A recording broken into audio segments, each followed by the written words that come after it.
Pengantar akuntansi untuk pembuatan laporan keuangan dalam penyusunan neraca dan laporan laba rugi. Laporan keuangan adalah daftar yang menyajikan informasi keuangan suatu perusahaan, merupakan hasil akhir proses pencatatan transaksi keuangan, terdiri atas neraca dan laporan laba rugi. Neraca adalah daftar yang menyajikan posisi keuangan dari suatu perusahaan pada tanggal tertentu, merupakan harta dari perusahaan. Harta perusahaan sama dengan hutang ditambah modal. Laporan laba rugi adalah daftar yang menyajikan informasi hasil usaha suatu perusahaan selama periode tertentu, merupakan pendapatan dan biaya, termasuk pendapatan luar usaha dan biaya luar usaha dari suatu perusahaan pada suatu periode tertentu. Pada neraca terdiri atas dua kelompok, yaitu kelompok kiri dan kanan. Bagian kiri disebut aktiva, bagian kanan disebut pasiva. Pada bagian aktiva terdiri atas aktiva lancar, aktiva tetap, aktiva lain-lain. Sedangkan pada bagian pasiva terdiri atas hutang lancar, hutang jangka panjang, modal. Pada neraca, total bagian kiri harus sama dengan total bagian kanan, atau total aktiva harus sama dengan total pasiva.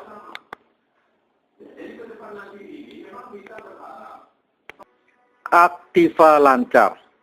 Pada kelompok aktiva lancar bisa terdiri atas kas dan bank, surat berharga, piutang dagang, wesel tagih, piutang lain-lain, persediaan barang, biaya yang dibayar di muka. Sebagai contoh, sewa gedung dibayar di muka, dan lain-lain. Aktiva tetap. Pada bagian aktiva tetap bisa terdiri atas tanah, bangunan, kendaraan, mesin-mesin, parabot, alat-alat berat, dan lain-lain. Dikurangi dengan akumulasi penyusutannya, kecuali tanah. Aktiva lain-lain. Aktiva lain-lain merupakan aktiva yang tidak termasuk aktiva lancar dan aktiva tetap. Aktiva ini sering disebut dengan nama aktiva tak berwujud. Antara lain, hak cipta, merek dagang, royalti, program atau software komputer, dan lain-lain.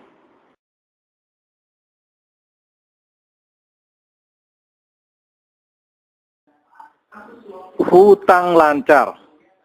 Kelompok hutang lancar bisa terdiri atas hutang dagang, hutang pajak, kredit bank, hutang lain-lain, pendapatan yang diterima di muka, biaya yang masih harus dibayar, dan lain-lain. Hutang lancar adalah hutang yang jatuh temponya 1 tahun atau kurang. Hutang jangka panjang. Kelompok hutang jangka panjang antara lain kredit investasi, kredit obligasi, dan lain-lain. Hutang jangka panjang adalah hutang yang jatuh temponya lebih dari 1 tahun. Modal dan cadangan.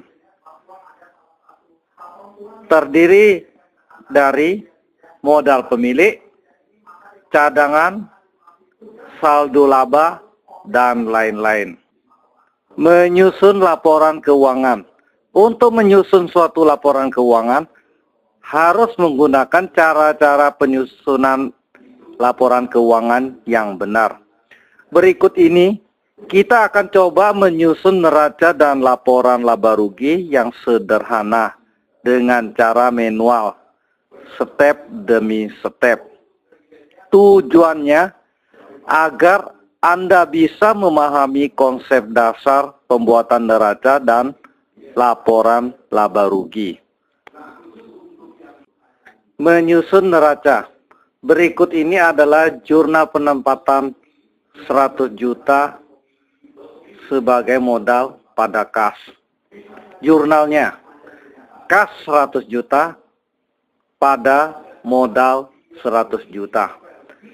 Arti jurnal, kas bertambah 100 juta, modal bertambah 100 juta. Nah, dengan jurnal ini, maka neracanya akan menjadi pada kelompok aktiva kas nilainya 100 juta, pada kelompok pasiva modal 100 juta, total aktiva 100 juta, total pasiva 100 juta. Contoh jurnal penempatan 200 juta sebagai modal pada bank.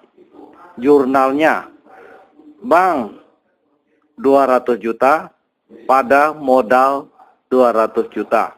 Artinya, bank bertambah 200 juta, modal bertambah 200 juta. Akibat dari kedua jurnal tadi, maka di neraca pada kelompok aktiva terdiri atas rekening kas 100 juta, bank 200 juta, total aktivanya 300 juta, sedangkan pada kelompok pasiva terdiri atas modal 300 juta, totalnya 300 juta. Contoh jurnal pembelian barang senilai 50 juta secara kredit. Persediaan barang 50 juta pada hutang dagang 50 juta. Arti jurnal, persediaan barang bertambah 50 juta, hutang dagang bertambah 50 juta. Nah, dari ketiga jurnal tersebut, maka neracanya akan menjadi pada kelompok aktiva terdiri atas rekening kas 100 juta, bank 200 juta, persediaan barang 50 juta, total aktiva 350 juta. Pada kelompok pasiva, hutang dagang 50 juta, modal 300 juta, total pasiva 350 juta. Contoh jurnal pembelian barang senilai 25 juta secara tunai. Jurnalnya, persediaan barang 25 juta pada kas 25 juta. Arti jurnal, persediaan barang bertambah 25 juta, kas berkurang 25 juta. Nah, dari neraca sebelumnya, karena transaksi jurnal ini mengakibatkan neracanya sebagai berikut. Pada kelompok aktiva, kas menjadi 75 juta yang sebelumnya bernilai 100 juta. Bank 200 juta, persediaan barang 75 juta. Total aktiva 350 juta. Sedangkan pada kelompok pasiva, hutang dagang 50 juta, modal 300 juta, total pasiva 350 juta. Contoh jurnal penjualan barang secara tunai. Sebagai contoh, barang yang nilainya 25 juta dijual dengan harga 35 juta. Jurnalnya kas 35 juta pada pendapatan penjualan tunai 35 juta. Arti jurnal, kas bertambah 35 juta, pendapatan penjualan tunai bertambah 35 juta. Pada saat penyerahan barang dilakukan jurnal, harga pokok penjualan 25 juta, pada persediaan barang 25 juta. Arti jurnal, harga pokok penjualan bertambah 25 juta, persediaan barang berkurang 25 juta. Contoh jurnal penjualan barang secara kredit. Barang yang nilainya 40 juta dijual dengan harga 50 juta. Jurnalnya, piutang dagang 50 juta pada pendapatan penjualan kredit 50 juta. Arti jurnal, piutang dagang bertambah 50 juta, pendapatan penjualan kredit bertambah 50 juta. Pada saat penyerahan barang dilakukan jurnal. Harga pokok penjualan 40 juta pada persediaan barang 40 juta.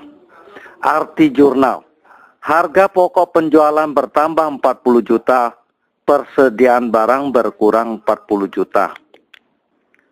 Dengan adanya jurnal penjualan tunai dan kredit, maka neraca akhirnya akan menjadi pada kelompok aktiva terdiri atas rekening kas nilainya 110 juta, bank 200 juta, piutang dagang 50 juta, persediaan barang 10 juta, total aktiva 370 juta. Pada kelompok pasiva terdiri atas rekening hutang dagang 50 juta, modal 300 juta, laba periode tidak diketahui, total pasiva 370 juta. Dalam hal ini, untuk memperoleh laba periode harus dibuat laporan laba rugi terlebih dahulu.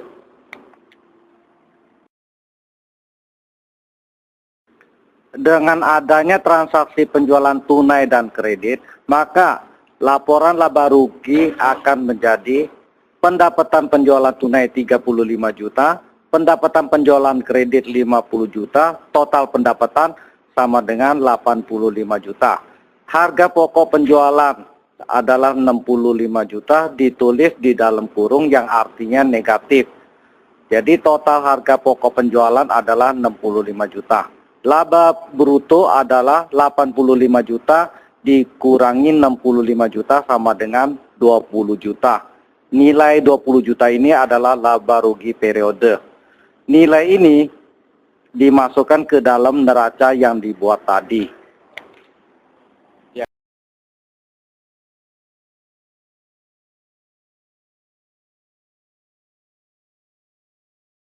Setelah memperoleh laba periode 20 juta pada laporan laba rugi, maka neracanya akan menjadi seperti ini. Total aktiva 370 juta, total pasiva 370 juta. Penjelasan. Cara pembuatan laporan laba rugi dan neraca yang telah dijelaskan tadi merupakan cara pembuatan secara manual. Hal ini dilakukan karena jumlah transaksinya sedikit. Cara manual yang dijelaskan di atas menjadi tidak efektif jika data transaksinya banyak. Jika data transaksinya banyak, pembuatan laporan laba rugi dan neraca dapat disusun dari pembuatan buku besar terlebih dahulu, kemudian disusun neraca percobaan, dan yang sering dilakukan adalah menyusun program aplikasi komputer untuk pembuatan laporan keuangan. Laporan keuangan yang dijelaskan pada pelatihan yang kami laksanakan menggunakan program Microsoft Excel untuk menyusun batasan nomor rekening, menyusun rekening-rekening yang telah dikodifikasi, membuat jurnal transaksi, jurnal penyesuaian, membuat tabel neraca percobaan, neraca lajur, dan menghasilkan laporan laba rugi dan neraca. Yang dijelaskan pada program pelatihan yaitu menyusun laporan laba rugi dan neraca untuk perusahaan jasa, menyusun laporan laba rugi dan neraca untuk perusahaan dagang. Untuk perusahaan dagang, perhitungan harga pokok penjualan menggunakan metode harga pokok rata-rata sistem fisik.